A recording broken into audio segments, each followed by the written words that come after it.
कि ये अभी मैं फरहत साहब की बात जो है उसको पूरी कर दूं, मैं कर रहा हूँ। आपने इनसे पूछा कि इस्लाम इसकी इजाजत देता है, इन्होंने कहा नहीं देता। मैं भी कह रहा हूँ कि इस्लाम इजाजत नहीं देता, किंतु जो है जो कट्टरपंथी संगठन है जो कजवाए हिंद चाहते हैं वो इसकी इजाजत देते हैं कि हिंदू लड़कियां जब मुसलमान बन जाएंगी, उनका धर्मांतरण हो जाएगा तो हिंदुओं की जनसंख्या कम होगी और मुसलमानों की जनसंख्या बढ़ेगी, तो यहाँ पर इस्लामिक राष्ट्र स्थापित करने में सहूलियत होगी। ये विचारधारा इसके पीछे काम कर रही, चाहे जिससे जांच करा लीजिए, यही निष्कर्ष आएगा एक दिन निकल के सामने।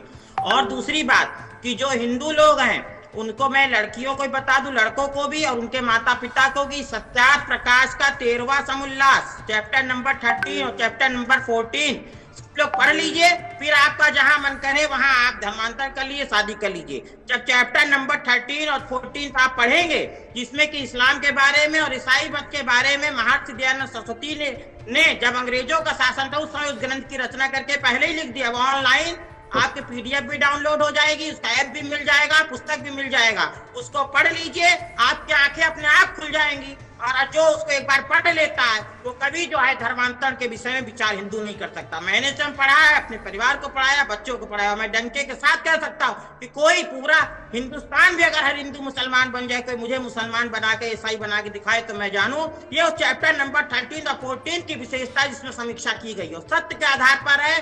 माननीय सुप्रीम कोर्ट की लाइब्रेरी में भी सत्यार्थ प्रकाश आपको मिल जाएगी। दूसरी बात यह है कि चैप्टर नंबर 1 से लेकर 10 तक आपको भारतीय संस्कृति और वैदिक संस्कृति का परचम, ओम की ध्वजा फहराते महर्षि दिखाई पड़ेंगे। उसको पढ़ लेंगे तो वैदिक संस्कृति का वास्तविक ज्ञान आपको मिल जाएगा। अपनी बात पूरी यहाँ पर कर दूं कि जैसा आपने पूछा मुझसे, एक बार प्रश्न आप अपना दोबारा मुझसे पूछिए। मेरा प्रश्न ये है कि आजकल युवक युवतियां, एक ट्रेंड चल गया है दोस्ती बढ़ाना। क्या आप ये तमाम जो गलत काम हो रहे हैं, ये सारी जो दोस्ती बढ़ना या फिर बातचीत करना या फिर फ्रैंक हो जाना, ये तमाम चीज़ों को दावत दे रही है जो आजकल हो रहा है, जिसमें से एक मुख्य मामले जिस पर हम चर्चा कर रहे हैं, धर्मांतरण। देखिए, किसी से बातचीत करना, किसी से वार्तालाप समाज व्यक्ति रहेगा तो करेगा, मगर उसको ज्ञान की जो कमी, जैसा साध्वी जी ने अभी बताया कि आजकल बच्चों को और उनके पेरेंट्स को पहले तो खुद ज्ञान प्राप्त करें भारतीय संस्कृति का, वे बच्चों को दें, क्योंकि आप किसी के हाथ से मोबाइल नहीं छीन सकते हैं, किसी के जो उसको संविधान ने स्वतंत्रता दी उसको नहीं छीन सकते हैं। और बच्चे बाहर रह के पढ़ रहे हैं, वहां माता पिता भी नहीं है, केवल आपके संस्कारों की बेड़ियां जो है वही उनको जकड़ सकती हैं।